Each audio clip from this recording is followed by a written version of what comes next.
The Palestinian militant group Hamas has carried out brutal acts of terror against Israeli civilians, and Israeli and American leaders are always keen to tell us how dangerous and evil Hamas is. The inhumanity of Hamas. I have no sympathy for Hamas. That keep shelling Israel with thousands of rockets and mortar shells. But what if I told you that Israel helped create Hamas?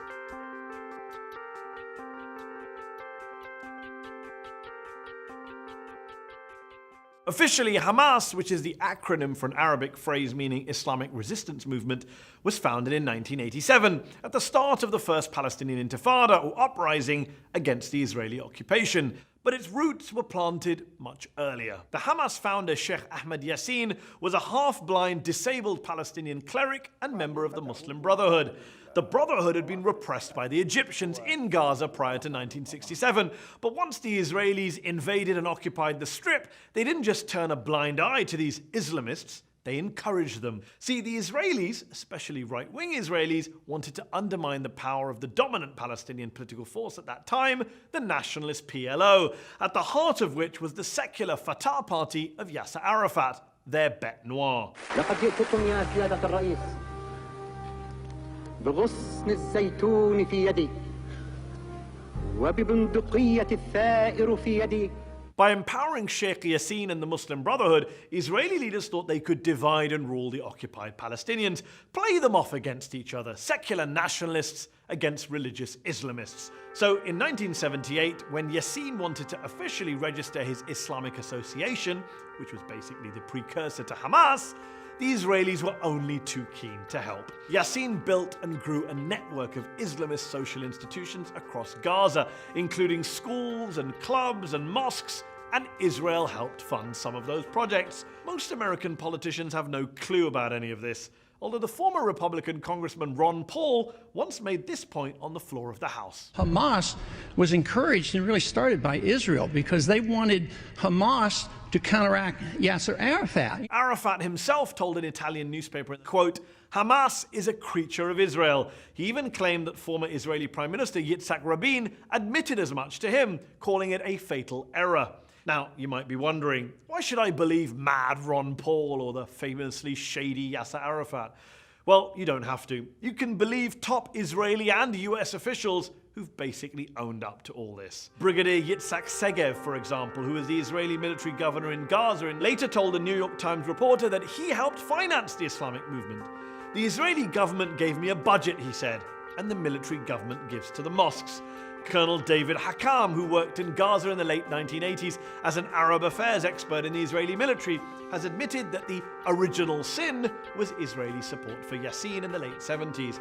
But at the time, he has argued, nobody thought about the possible results. Well, Avner Cohen did. Cohen was the Israeli official who was responsible for religious affairs in Gaza for more than 2 decades, and who now says, quote, "Hamas, to my great regret, is Israel's creation." Yeah, Cohen's words.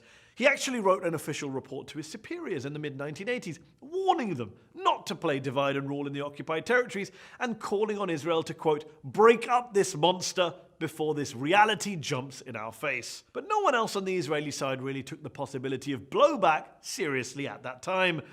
They never do they? Hamas has since killed far more Israeli civilians than any secular Palestinian militant group, and its leaders have been pretty viciously anti-Israeli and even anti-Semitic in their rhetoric. لن نعترف بإسرائيل. لا مكان لكم بيننا ولا مستقبل لكم بين الأمم إنكم إلى زوال. Sheikh Yassin would eventually be assassinated by an Israeli airstrike in Gaza. Sheikh Yassin and its organization, the Hamas, are responsible to the killings of more than 400 Israelis. So the question shouldn't be why now. I think it should be why not before. Why not before? Well, because before, Israel was actually nudging and winking at Yassin and co., building them up as a rival to Arafat's Fatah.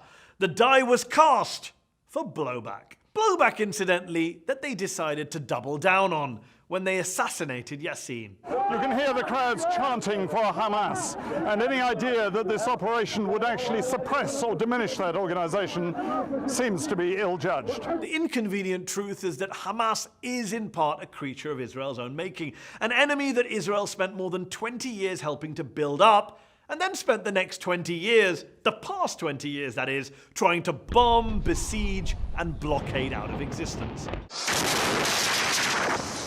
The 3 Gaza wars fought by Israel against Hamas since 2008 killed around 2,000 Palestinian civilians and a dozen Israeli civilians.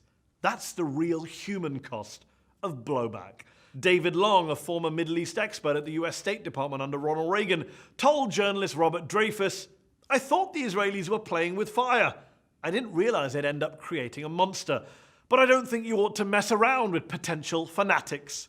It's a lesson both the Israelis and the Americans never seem to learn, though. And as usual, innocent people, in this case Palestinians and Israelis, continue to lose their lives as a result."